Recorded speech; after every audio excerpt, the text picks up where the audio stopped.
Sir Terry Leahy, retail is a low margin, high failure rate business. So how did Tesco overcome the odds and become the third largest retailer in the world? You know, I think we innovated because you can't really make a difference in a low growth, mature industry like retailing unless you change the rules. We took risks that other retailers were not prepared to take. We went 24-hour opening, we developed new formats like Express, we launched a loyalty card, we were one of the first in the world online, and these things made the difference. Well, you talk a lot about those strategies in your new book, Management in 10 Words. So one of those words is loyalty. And in the book, you're not just talking about loyalty to customers, but employees as well. Can you talk about that?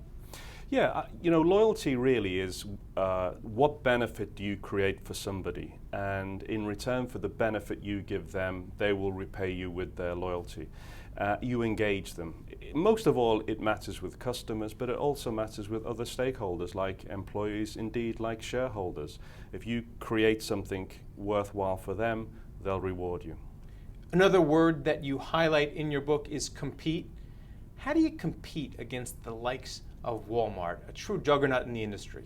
Yeah, retailing is a really killing industry. There's competitors all over the world. We competed against Aldi, the German retailer, Walmart, Carrefour from France, and now from the developing countries there's a lot of formidable local retailers. The important thing, I think, is to learn from the competitor quicker than they can learn from you. Don't look for the weaknesses in the competitor. Actually respect their strengths and see if you can take those on board into your business. But be yourself. Don't copy the competitor. Don't fight them on their home ground. Use your own strengths. Well, you took Tesco global. How do you find out the local tastes? Because you want to be yourself, but you also have to cater to the local populations, correct? Yeah, retailing is a local business, and those retailers who struggle are the ones who forget that. So first of all, you've got to be the best local retailer. You've got to tailor your offer completely to the local customer, as Tesco did here in the United States when we opened the Fresh and Easy chain. This was designed completely for the US consumer. Let's go back to some of the words in your book. Another word that you highlight in your book is courage. How do you know which risks are worth it? Because your competitors jump on high-profile risks if they fail. You're right, and that's actually the tough call for the CEO, to know how far he can stretch the business, but actually not stretch it beyond breaking point. Actually, in business, you can take a lot of risk. You can push a business further than most people think it can be pushed.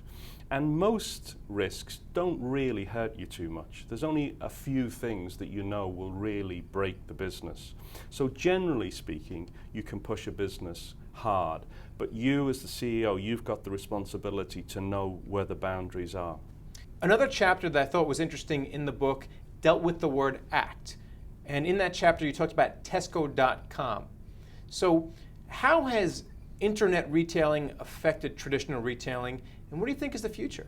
Well, it was a slow burn. We started Tesco.com way back in 1995, and it was the world's first grocery online business and still is the world's biggest.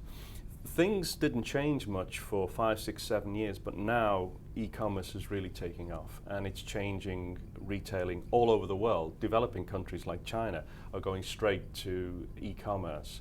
It poses big challenges for traditional bricks and mortar retailers, but I believe if they embrace that challenge, if they move their business online, there still are advantages of being a traditional bricks and mortar retailer with an online arm, a bricks and clicks operation. People know the name, they know what you stand for, they can find you online.